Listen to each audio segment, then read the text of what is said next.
So finally আমাদের হাতে চলে এসেছে নাথিং এর নতুন phone nothing 3A। Nothing 3A তিনটা কালারে অ্যাভেলেবেল রয়েছে। এবার নাথিং 3 এর পাশাপাশি নাথিং 3A Pro রিলিজ হয়েছে, কিন্তু আমার কাছে পার্সোনালি নাথিং 3A টা অনেক বেশি ইন্টারেস্টিং মনে হয়েছে। নাও নাথিং 3A দেখে অনেকেই প্রশ্ন করতে পারে 3A প্লাস কোথায়, নাথিং 3 কোথায়, আর হেনা কোথায়? এই একই প্রশ্ন আমাদেরও রয়েছে। এর একটা কারণ হতে পারে নাথিং 2A নাথিং এর সবচেয়ে বেস্ট সেলিং ফোন ছিল। নাথিং এর অরিজিনাল যে নাথিং 1 ছিল সেটা চেয়েও অনেক অনেক বেশি সেল হয়েছিল। ওর জন্যই হয়তোবা এবার নাথিং 3 এর দিকে নাথিং ফোকাস দিয়েছে। সামনে হয়তোবা নাথিং 3 রিলিজ হবে। গতবারে নাথিং 2A তে দেওয়া হয়েছিল ডাবল ক্যামেরা সেটআপ, কিন্তু এবারে নাথিং 3A তে দেওয়া হয়েছে ট্রিপল ক্যামেরা সেটআপ।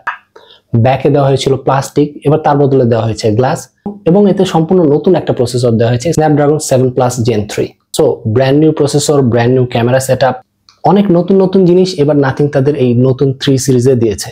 তো শুরুতে দেখা যাক বক্সের ভেতর কি আছে এবং তারপর ফিরছি মূল রিভিউতে। এবারে বক্সের ওপেনিংটাও একটু অন্য টাইপের, ফ্ল্যাপটা টান দিয়ে ওপেন করতে হয়। আনবক্সিং এক্সপিরিয়েন্সটা খুবই ইন্টারেস্টিং।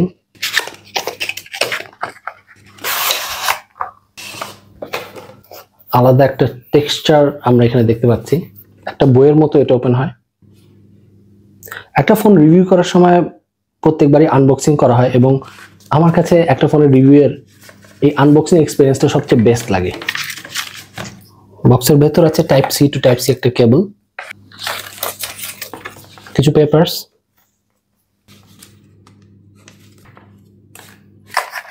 এবং আমার সবচেয়ে যেটা পছন্দ হয়েছে সেটা হচ্ছে এই সিম ইজেক্টর টুল। খুবই আনকমন এটা। এবং ফাইনালি ফোনটা।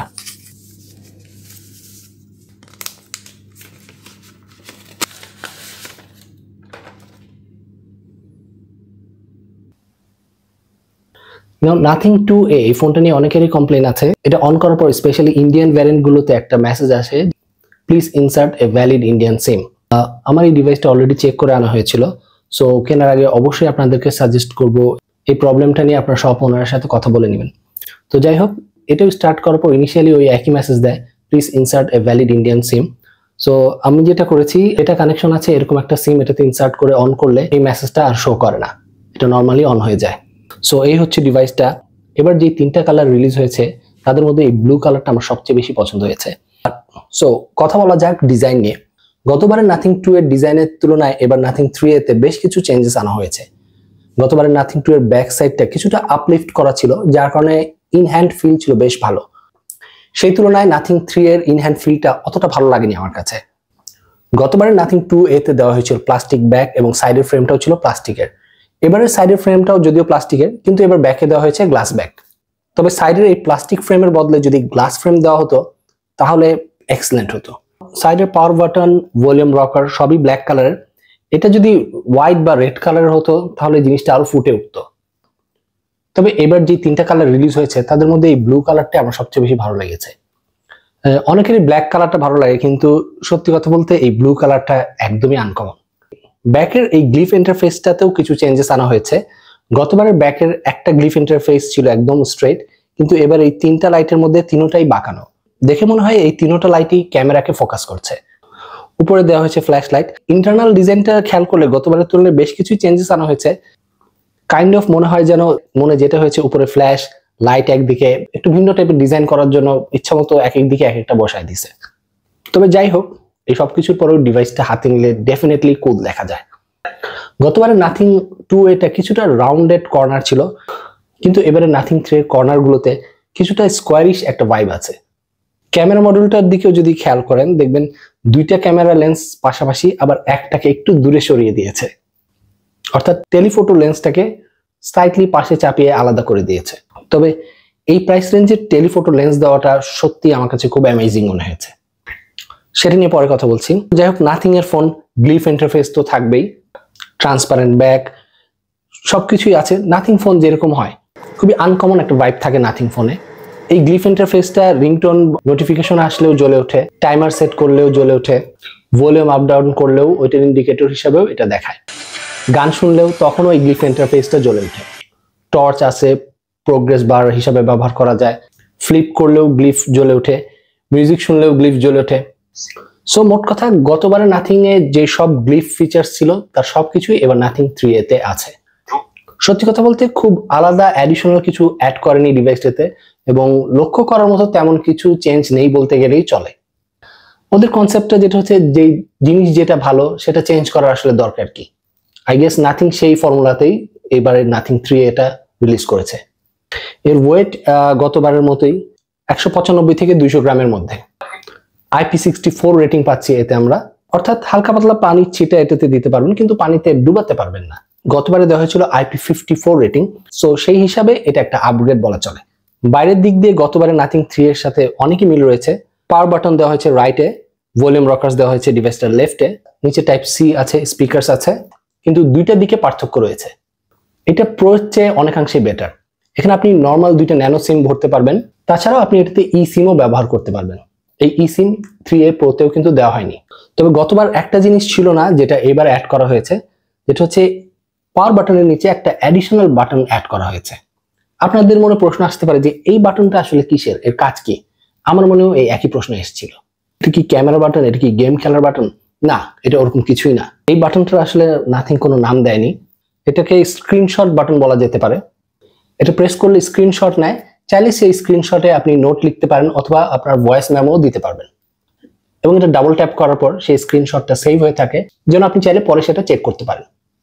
আপনি যদি প্রেস করে হোল্ড করে রাখেন তাহলে এটা আপনার স্ক্রিনশটের পাশাপাশি আপনার ভয়েস মেমোটাও রেকর্ড করে রাখবে। সো বেসিক্যালি এটা একটা স্ক্রিন ক্যাপচার বা এক্সটেন্ডেড স্ক্রিনশট বাটন বলতে পারেন। অনেকের কাছে এটা খুব একটা হ্যান্ডি মনে না হলেও আমার কাছে কিন্তু বেশ ভালোই মনে হয়েছে। আমি প্রায় স্ক্রিনশট তুলে থাকি, কিন্তু অনেক সময় এটা মনে থাকে না যে স্ক্রিনশটটা কেন নিয়েছিলাম। ওটার পাশাপাশি যদি একটা ভয়েস মেমো দিয়ে রাখা হয় সেটা আসলে কিন্তু খুবই কাজের। তবে এই বাটনটা যদি কাস্টমাইজেশনের একটা অপশন থাকতো, অর্থাৎ ক্যামেরা বাটন বা অন্য যে কোনো বাটন হিসেবে যদি এটা ইউজ করা যেত, তাহলে বাটনটা আরো অনেক বেশি ইউজফুল হতো। তবে ওভারঅল নাথিং নতুন একটা কিছু ট্রাই করেছে, এর জন্য নাথিংকে একটা বাহবা দিতে হয়। সো এবার কথা বলা যাক ডিসপ্লে নিয়ে। ডিসপ্লেতে আমরা পাচ্ছি 6.77 ইঞ্চের অ্যামোলেড 120 হার্জের একটা ডিসপ্লে। মূলত 10 বিট হওয়ার কারণে এর কালার্স খুবই ব্রাইট এবং ভাইব্রেন্ট দেখা যায়। তবে এবার কর্নিং গরিলা গ্লাসের বদলে দেওয়া হয়েছে পান্ডা গ্লাস। গতবারের মতোই এবার এতে দেওয়া হয়েছে 5000 mAh এর ব্যাটারি, 50 ওয়াটের ফাস্ট চার্জিং সাপোর্ট করে এটা, গতবার 45 ওয়াটের ফাস্ট চার্জিং সাপোর্ট করতো। নাথিং এর ফোন অনেকেই প্রেফার করে কারণ এর ওএস এর একটা আলাদা ভাইব আছে। এর ডিজাইন, এলিমেন্টস, আইকনস, ইভেন এর ওয়ালপেপার যেভাবে ব্লার হয়, এর অ্যানিমেশন, ইন্টারফেস, সাউন্ডস, এই সব কিছু মিলিয়ে এই ডিভাইসটা একটা অন্যরকম এক্সপিরিয়েন্স দেয় এবং অবশ্যই খুবই স্মুথ একটা এক্সপিরিয়েন্স দেয়। যদিও আমি নাথিং ইউজার না, কিন্তু এই সব কিছু কিন্তু আমারও খুব ভালো লেগেছে। ডেফিনেটলি ইন্টারেস্টিং একটা স্মার্টফোন। যাই হোক, পারফরমেন্স নিয়ে কথা যদি বলি, নাথিং 3A এবং নাথিং 3A Pro এই দুটো ডিভাইসেই সেম স্ন্যাপড্রাগন 7+ Gen 3 প্রসেসর দেওয়া হয়েছে।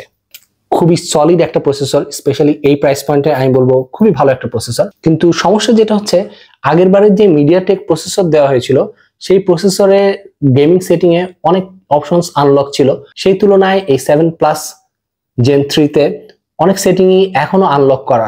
অন পেপার এটা ডেফিনেটলি আপগ্রেড, কিন্তু যেহেতু এটা একটা নতুন প্রসেসর, কাজে গেম খেলার সময় সেটিং এ গিয়ে অনেক অপশনস আনলক করতে হয়, সেটা অনেকের কাছেই বিরক্তির একটা কারণ হতে পারে। সো এর সাউন্ড কোয়ালিটি টেস্ট করা যাক। এবার খুবই একটা আনকমন গান ছাড়বো।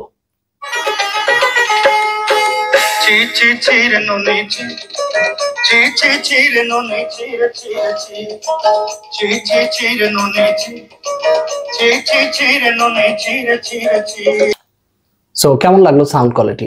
জোকস অ্যাসাইড, সাউন্ড কোয়ালিটি কিন্তু এই ডিভাইসটার আসলেই ভালো। নাথিং আসলে কি বলবো, এই 3A ডিভাইসটার দিকে অনেক বেশি ফোকাস দিয়েছে রাদার দেন 3A Pro দিকে। আর নাথিং 3 তো এখনো রিলিজই হয়নি। এটা আমি বললাম কারণ নাথিং 3A Pro তেও এই একই প্রসেসর দেওয়া হয়েছে, কিন্তু গেমিং এ অনেক সেটিং এ কিন্তু এই নাথিং 3A তে আনলক করা, অথচ 3A Pro তে কিন্তু আনলক করা নাই। পাবজি এটাতে আমি 60 FPS এ খেলেছি এবং মোটামুটি স্মুথলি রান করে। এক্সট্রিম প্লাসে খেলেছি এবং বেশ এনজয় করেছি গেমটা আমি। তবে এটা এক্সট্রিম 90 FPS এ খেলা গেলে আরো এনজয় করা যেত। তবে এই ডিভাইসটি কিন্তু আসলে গেমিং সেন্ট্রিক ডিভাইস না, এটা আপনার ডে টু ডে অ্যাক্টিভিটির জন্য বা ছবি তোলার জন্য খুব ভালো একটা ডিভাইস। কার এক্স স্ট্রিটও খেলেছি, সেটার পারফরমেন্সও এই ডিভাইসটা থেকে বেশ ভালোই ছিল এবং এই দুইটা গেম কিন্তু এই ডিভাইসটাতে বেশ ভালোই অপটিমাইজ। সো এবার কথা বলা যাক প্রাইসিং নিয়ে। এই ডিভাইসটার মোস্টলি ইন্ডিয়ান ভ্যারিয়েন্ট বাংলাদেশে পাওয়া যাচ্ছে, এর 8GB 128GB ভ্যারিয়েন্টের ইন্ডিয়াতে প্রাইসিং হচ্ছে অ্যারাউন্ড 25,000 রুপিজের মতো। এই ভিডিওটা বানানোর সময় বাংলাদেশে এর প্রাইসিং ছিল 35 থেকে 36,000 টাকার মধ্যে। ইন্ডিয়ার প্রাইসের সাথে কম্পেয়ার করলে এর প্রাইস হওয়া উচিত 35 থেকে 33,000 টাকার মধ্যে। টু বি অনেস্ট, এই প্রাইস পয়েন্টের হিসাবে এর স্পেসিফিকেশন কিন্তু বেশ ভালো। এছাড়াও এটা 8+256GB এবং 12+256GB ভ্যারিয়েন্টেও পাওয়া যাচ্ছে। সো ক্যামেরা টেস্টিংটা বাকি আছে এখনো। এটাতে দেওয়া হচ্ছে 50 মেগাপিক্সেলের প্রাইমারি ক্যামেরা, 50 মেগাপিক্সেলের টেলিফোটো লেন্স এবং 8 মেগাপিক্সেলের একটা আলট্রাওয়াইড ক্যামেরা পাচ্ছি আমরা এতে। আর ফ্রন্টে দেওয়া হয়েছে 32 মেগাপিক্সেলের সেলফি ক্যামেরা। আমি বেশ কিছু ছবির এক্সাম্পল দিচ্ছি, আলাদা আলাদা লাইটিং কন্ডিশনে আলাদা আলাদা স্ন্যাপ নেওয়া হয়েছে। ছবিগুলো দেখে আপনারাই ডিসাইড করেন এর ছবির কোয়ালিটি কেমন। 50 মেগাপিক্সেলের প্রাইমারি লেন্স দিয়ে তোলা ছবিগুলোর ডিটেলস বেশ ভালোই ছিল, কালার্স মোটামুটি অ্যাকুরেট এসছে। কিছু কিছু ক্ষেত্রে কালারটা একটু অফ মনে হয়েছে আমার কাছে, কখনো কখনো একটু স্যাচুরেটেডও মনে হয়েছে আমার কাছে। এর ছবির কোয়ালিটি আসলে কিন্তু আমার কাছে বেশ ইনকনসিস্টেন্টই মনে হয়েছে, এক একবার এক এক রকম ছবি আসে। তবে টেলিফোটো লেন্স থাকার কারণে এটাতে পোর্ট্রেট শট বেশ ভালোই আসে। এই প্রাইস পয়েন্টে কিন্তু আসলে টেলিফোটো লেন্স খুব একটা ডিভাইসে দেওয়া হয় না। সো পোর্ট্রেট ছবি এটাতে বেশ ভালোই মনে হয়েছে আমার কাছে। তবে কখনো কখনো একটু বেশি স্মুথ করে দেয়। এইচ ডিটেকশন মোটামুটি ছিল, তবে যেটা বললাম মোস্ট অফ দ্য কেসেসই একটা স্মুথ করার টেন্ডেন্সি আছে এটাতে। তবে আমার মনে হয় নাথিংয়ের তাদের ছবির কালার্সে একটু কাজ করা উচিত বা এই দিকটাতে একটু নজর দেওয়া উচিত। এছাড়াও এর ক্যামেরাতে বেশ কিছু প্রিসেটস আপনি পাবেন, সেটা দিয়েও বেশ ভালোই ছবি তোলা যায়। নাথিং ফোন 2 এর এটা ডেফিনেটলি একটা সাকসেসর, ডেফিনেটলি এটা একটা আপগ্রেড। রিয়ারে পুরো গ্লাস ব্যাক দেওয়া হয়েছে, এক্সট্রা টেলিফোটো লেন্স দেওয়া হয়েছে, পারফরমেন্স কিছুটা বেটার অন পেপার অ্যাটলিস্ট। তবে সত্যি কথা বলতে রিয়েল লাইফে ইউজার এক্সপিরিয়েন্সে নাথিং 2 এর সাথে নাথিং 3 এর খুব একটা পার্থক্য আপনার চোখে পড়বে না। তবে ওভারঅল আমি বলবো ক্যামেরাতে বেশ ভালো ইমপ্রুভমেন্ট দেওয়া হয়েছে, অ্যাডিশনাল একটা নতুন বাটনও দেওয়া হয়েছে। সো প্রাইসিং এর হিসাবে আমি বলবো ক্যামেরা আরেকটু বেটার হতে পারতো, স্পেশালি নাথিং এর একটা আপগ্রেডেড ফোন হিসাবে এর ক্যামেরা কোয়ালিটি আরেকটু বেটার হওয়া উচিত ছিল। So overall camera, display, performance সব কিছু মিলিয়ে বললে এটা একটা কমপ্লিট প্যাকেজ বলা চলে। ডেফিনেটলি গেমিং এর দিকে ফোকাস করা একটা ফোন না, এটা মূলত এভরিডে ইউজ এবং ছবির দিকে ফোকাস করা একটা ফোন। সো সেই দিক দিয়ে বিবেচনা করলে নাথিং 3A আমার কাছে বেশ ভালোই মনে হয়েছে। তবে এর প্রাইসিংটা আরেকটু কম হলে এটা খুবই ভালো একটা ডিল হবে। সো নাথিং 3A নিয়ে এই ছিল আমার ইনিশিয়াল ইমপ্রেশন।